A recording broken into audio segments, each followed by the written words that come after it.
The Night Manager. I didn't eat very much dinner. I was stung by what Lisa had said to me and wondered if it was true. I had never unleashed Alan Conway on Branlow Hall, but it was undoubtedly true that I had profited by what he had done. Like it or not, I was partly to blame. After coffee, Lawrence took me out through the kitchen, and I noticed the service staircase and the lift leading up to the second floor. We emerged round the back of the hotel, and, looking across the courtyard, I saw the driveway that led to Branlow Cottage. There were lights on behind some of the windows. The black Range Rover was still parked outside. "It's been absolute hell for Aidan," Lawrence said. The moment he reported Cecily missing, he turned himself into the main suspect. It's always the husband in cases like this, but I can't bring myself to believe that he would do anything to hurt my daughter. I've seen them together. I know what they mean to each other. "They only have one child," I said. "Yes, I was a little sad about that, but it was a difficult birth, and I think Cecily just didn't want to go through it all again. Anyway, she was so busy running the hotel." "You said that Roxana is 7. I'd already done the maths. When is her birthday?" Lawrence knew what I was getting at. Cecily was already expecting her when she got married, but that wasn't the reason for it. Young people these days don't feel under pressure, not like we did. Aidan's devoted to his daughter. Right now, she's the only thing keeping him sane. "Do you think he'll mind talking to me?" It was something that had been worrying me. I was here because I'd been asked to read a book which might or might not be connected to a murder that had taken place 8 years before. That was one thing. Interrogating a grieving husband about his missing wife was quite another. "I'm sure he'll be glad to talk to you. I can ask him if you like." "I'd be grateful, thank you." As we talked, we passed the swimming pool, which was contained in an oversized conservatory that might have been modelled on Brighton Pavilion. It stood next to a handsome building, a miniature replica of the main house. This had once been a granary store, but had been converted into a spa. It was closing for the night, and a good-looking young man came out of the side door, dressed in a tracksuit and carrying a sports bag. He noticed us and waved. "That's Marcus," Lawrence told me. "He runs the spa, but he only joined us a couple of years ago." "Who was running it when Frank Paris was killed?" "An Australian. His name was Lionel Corby, but he left soon after. We actually lost quite a few staff, as you might expect." "Do you know where he is now?" "He may have gone back to Australia. I've got his last telephone number, if that's any help." He had come from Australia, so had Frank Paris. It was a connection of sorts. "Yes, that might be useful," I said. We reached the stable block, which had been converted into living quarters for staff. There were 5 small apartments, studio flats next to each other, each with a door and a single window facing the hotel. A general maintenance room stood at the far end. Lawrence pointed. "That was where Stefan kept his toolbox, including the hammer that he used for the crime." "Can I see?" I don't know what I expected to find. The room had a concrete floor and several shelves piled up with cardboard boxes, cans of paint, various chemicals, no lock on the door. Anyone could have come in here. I said so. "The defence made a lot of that during the trial," Lawrence agreed. "Yes, anyone could have taken the hammer. The trouble was that was the only thing Stefan had on his side, and against all the other evidence it was practically meaningless." We went to the room next door, which was the one that Stefan had occupied, number 5. Lawrence knocked, and when there was no answer, he took out a Yale key, which he turned in the lock. "I spoke to Lars earlier," he explained. He's probably at the pub with Inga. They both arrived this year. I remembered the smart-looking girl behind the reception desk. They're Danish? I asked. Yes, we got them through an agency, he sighed. We don't run our youth offender program anymore.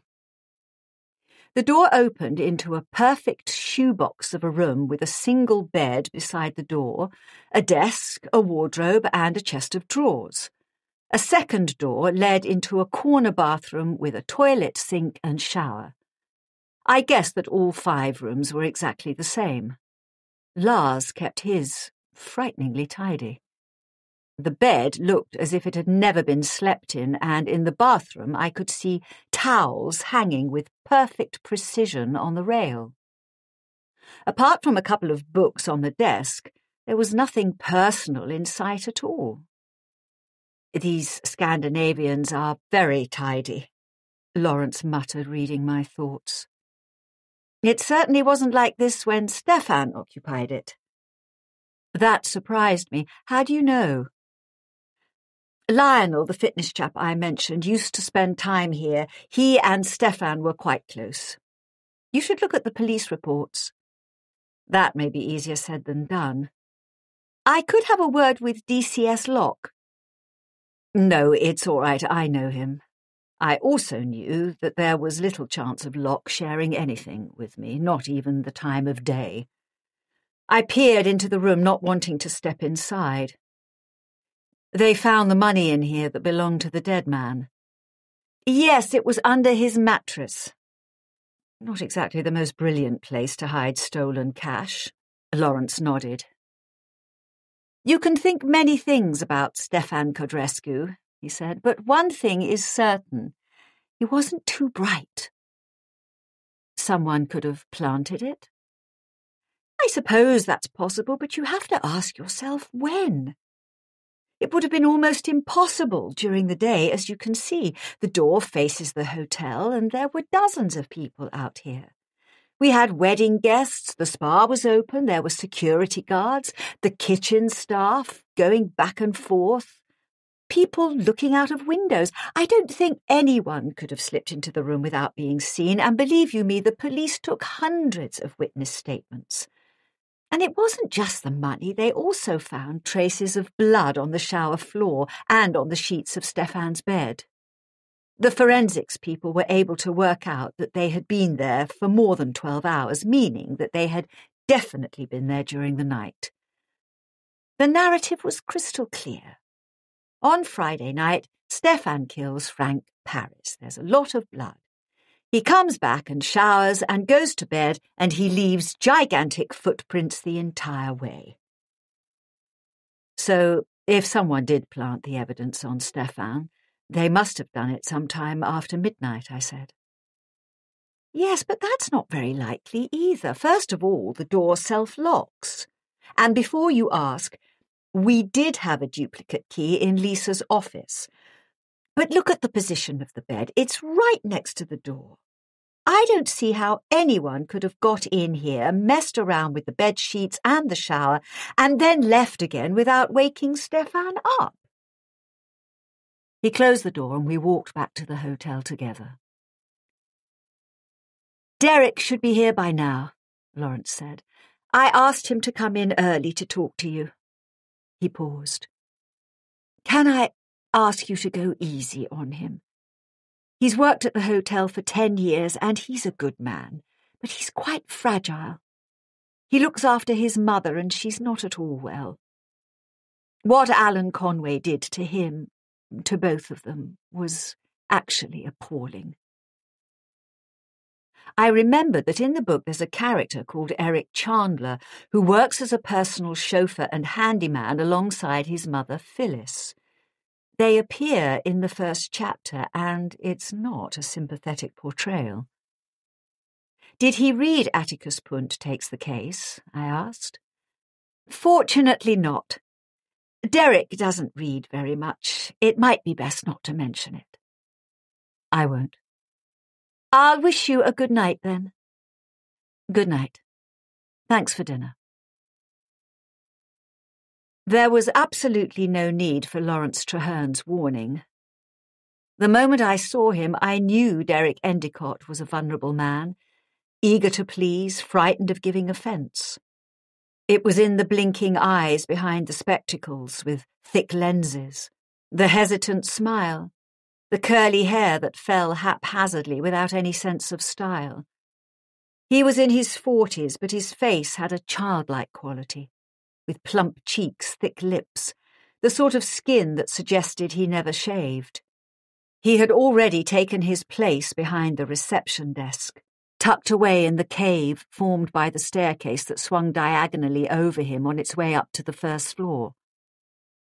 I noticed that he had some food in a plastic Tupperware box, as well as a thermos and a puzzle magazine. He was expecting me. Lawrence had told him why I was there. He clumsily stood up as I approached, then sat down before he had come fully vertical. It was quite cool in the reception area, but I noticed a sheen of sweat on his neck and on the sides of his face. "Mr. Endicott," I began. "Derek, please, that's what everyone calls me." He had a wheezy, high-pitched voice. "You know why I'm here." "Yes, Mr. Treherne asked me to come in early tonight." He waited nervously for the first question, and I tried to put him at ease. "You were here on the night Mr. Paris was killed. What you saw or heard could be tremendously helpful." He frowned. "I thought you were here because of Cecily." "Well, it's possible the two are connected." He thought about that for a moment. I could actually see the mental process in his eyes. "Yes, you could be right." I leaned against the desk. "I know it was a long time ago, but I wonder if you can remember what happened that night." "Well, of course I can remember. It was terrible." "I didn't meet Mr. Paris. I don't really see any of the guests unless they put me on the day shift, and they only do that when they're short-staffed. Actually, I did see Mr. Paris go upstairs. It was after dinner, but we didn't speak." He corrected himself a second time. "No, that's not true. We spoke on the phone on Thursday. He called down from his room. He wanted to order a taxi first thing Friday morning. I did that for him." "Where did he want to go?" "Heath House in Westleton. I wrote that down in the book. That was how I was able to remember when the police asked me, and anyway, I know that house. It's very close to where I live with my mum. I hated having the police here. This is such a beautiful hotel.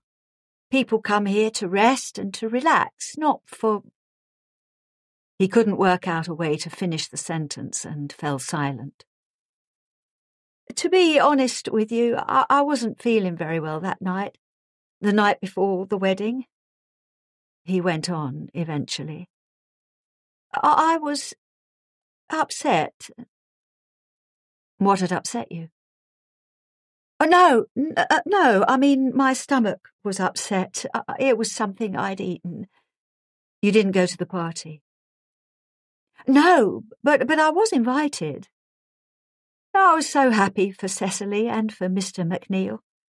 It was interesting that Cecily seemed to be the only person in the hotel he referred to by their first name. "I thought they were a perfect match. It was lovely to see her, so happy." "Do you know where she is?" "I'm hoping to find out." "I hope nothing's happened to her. She's one of the kindest people. Nothing is ever too much trouble. She's always been very good to me." "Can you tell me what happened on the night Mr. Paris was killed?" I asked. "Not really." Despite his protestation, Derek had surely rehearsed all this. He drew a breath, then plunged in. "I was behind my desk here at 10 o'clock. That was about the time the staff party finished. Everyone sounded as if they'd had a good time. They were all very happy. Mr. Paris went up to his room about 5 minutes after I arrived, so that would have been about 10:05. After that, I saw quite a few of the guests go past. Some of them were members of the public and some of them were here for the wedding. But anyway, at midnight I was on my own, which is fine. I like this job because I don't mind being by myself. Mother makes me a sandwich and I've got something to read, and sometimes I listen to the radio. Cecily said I should watch films on the computer, but I don't like to do that because I think it's my job to stay alert. So did you hear or see anything that night? I'm just coming to that. He took another breath. A little bit after midnight, Bear suddenly cried out. Bear? The dog? Cecily's dog. Most of the time he sleeps in the house, but sometimes he spends the night over here on the first floor, and that was where he was, in his basket. Derek pointed up towards the circular opening, the gallery on the first floor. It was impossible to see the basket from where he was sitting, but any sound would have carried down. They didn't want him with them because of the wedding and everything else going on, he continued. So he'd gone to bed up there. And he cried out, I thought someone must have stepped on his tail or something, so I went up the stairs. But there was no one there. Bear was lying in his basket, absolutely fine. He must have just had a bad dream. I knelt down and gave him a stroke, and it was while I was there that someone went past. Went past where? Along the corridor, going from the new lift towards Moonflower Wing. I've already described Branlow Hall as being built in the shape of a letter H. When Derek was crouching beside the dog, he would have been about midway along the crossbar with a corridor at each end. Whoever had travelled towards room 12 must have come from the front of the building. Could they have come from outside the hotel? I asked. I don't know. But the front door, was it locked? Derek shook his head. We never locked the doors. Not in those days. There wasn't any need. He grimaced and added portentously, We do now. And you didn't see who it was? I almost had no need to ask. The figure flitting along the corridor would have been in his line of vision for less than a second. I thought it was Stefan, Derek admitted. The next words tumbled out quickly in anguish. I didn't want to get anyone into trouble. I only told the police what I saw. He was carrying a toolbox. It was Stefan's toolbox. I had seen it lots of times. And he was wearing a knitted hat. He put his hands on his head to show me what he meant. You mean a beanie? Yes, Stefan often wore a beanie. But the lights were on low and it was so quick. I told the police I couldn't be sure. So what did you do next? I asked, after you saw the man with the toolbox. I went to the main corridor to see who it was, but by the time I got there it was too late. He'd gone. He'd gone into one of the rooms. He must have. Derek looked miserable, as if the whole thing was somehow his fault. The police said he'd gone into room 12. Room 12 was only 5 or 6 paces away from the point where the landing met the corridor, and it was on the near side of the fire door. If Derek had walked forward straight away, the intruder must have disappeared in a matter of seconds. Did you hear him knock? No. Did anyone say anything? No. So what did you think? I didn't think anything. I thought maybe Stefan had gone into one of the rooms to mend something, a toilet or something. Although that didn't make any sense, because if anyone had needed him, they'd have had to call me. But everything was quiet. There wasn't any noise or anything, so after a bit I just went back to my desk and that was the end of it. You didn't hear anything else? No. He shook his head. Derek. How can I put this gently? Frank Paris was attacked with a hammer. He must have cried out. I can't believe you didn't hear him. I didn't hear anything. His voice rose. I was all the way back downstairs and I was listening to music on the radio. All right. I waited for him to calm down. Who discovered the body? I asked. That was Natasha. She was one of the maids. I think she was Russian or something. His eyes widened as he remembered what had happened. She found it when she went in to clean the room. They say she screamed and screamed. But that wasn't until much later, the next day. Yes. Derek leaned forward and almost whispered.